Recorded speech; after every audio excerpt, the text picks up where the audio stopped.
And I'm back again. Before, I managed to beat Fire Red with only Kyogre in 3 hours and 28 minutes. So today, I figure out how fast can I beat Pokemon Fire Red with only Groudon. Groudon is the opposite of Kyogre, focusing in on attack and defense.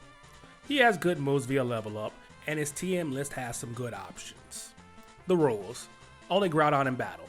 No items in battle, only held items and items outside of battle. No pickup, so only the rare candies in the world, and no hidden power. And I had to beat the Elite Four in one go. Using Universal Pokemon Randomizer, I swap Charizard with Groudon. I name it Quake because I'm good with cool names. Quake is bashful in nature, so neutral stats. 2 in a row, I'll take it. Even at low level, Brock wasn't a problem. Mudshot made pretty easy work of Brock and his Geodude as well as his Onix. Got the Boulder Badge in 14 minutes. Mount Moon, uneventful. The rival wasn't a problem. I take down Pidgeotto with Rock Tomb. A combination of Mega Punch and a Mudshot take out a Squirtle. Abra can't fight back, and Rattata goes down in one shot. I meet Bill and he says we need to go on an adventure. I lose to Misty the first time due to Water Pulse. I get back and I manage to one-shot Staryu with Mega Punch. Starmie outspeeds me and hits me with Water Pulse. Despite missing a Mega Punch and only having 7 HP, I managed to punch it one more time, netting me the Cascade Badge at 48 minutes. The SSA and rival fight wasn't a problem either. Pidgeotto goes down with 1 Ancient Power. War Turtle goes down to 2 slashes, with the second one critting. Raticate goes down with 1 Mega Punch, and Kadabra goes down in 1 slash. I've got a ground type. Enough said. Thunder Badge at 1 hour and 3 minutes. Giovanni wasn't much of a problem. Mudshot for Onix and Rhyhorn, and I just slashed his Kangaskhan down. I clean sweep the rival at Pokemon Tower yet again. Erica was a problem and she beat me. I didn't even damage her victory bell. I go take on Koga. I managed to hang on from his coughing self-destructing.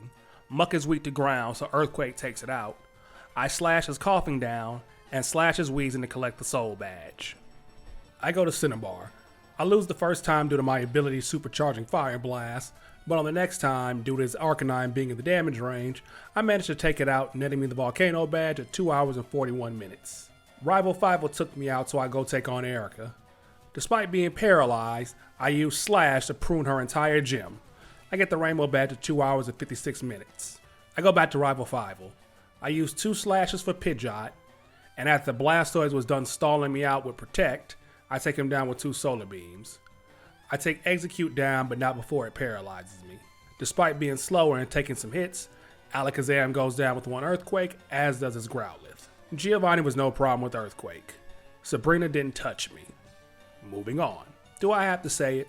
The rival battle before the Elite Four was a problem. I lost several times prior. I tried taking down Pidgeot down quickly, but he uses Feather Dance. Since Groudon uses an attack stat, I have to use Bulk Up to restore my attack.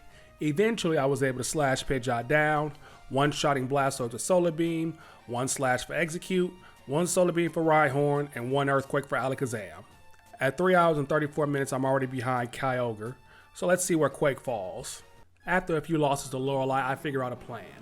Since Dewgong inevitably uses Hail, which causes me to lose Solar Beam, I get it low enough to use Earthquake to take it out. I then set up my bulk ups on Cloyster since it can't really do anything to hurt me, and then I proceed to take it out as well as the rest of our team with Earthquake.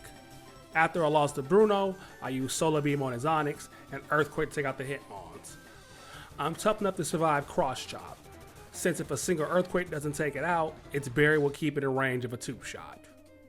After giving Quake Flamethrower, all of my rare candies, and a few tries, I managed to one-shot most of Agatha's team with Flamethrower and use Earthquake to take out her Arbok. I run into a massive brick wall with Lance.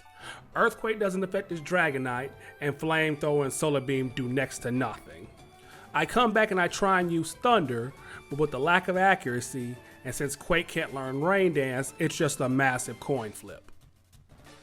I had a footage error, but I learned Eruption and used all 5 of them to eventually drop Dragonite down, which didn't even end up beating it because it took itself out via confusion by Outrage.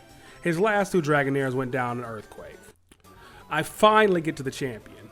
I one-shot Pidgeot with Eruption, I one-shot Blastoise with Solar Beam, one-shot Executor with Eruption, I one-shot Alakazam with Eruption, I take down Rhydon with 1 Solar Beam, and I Earthquake his Arcanine to finally win the run without even being touched once. With that, Groudon comes in at 5 hours and 25 minutes. Slower than Celebi but faster than Legendary Beast. I ran into a lot of problems with this run. As useful as Earthquake is in later gens, I never realized how resistant the latter of the Elite Four is. For the next run, I'm going to keep it a bit of a secret. So subscribe, keep your eye out for more, and thank you.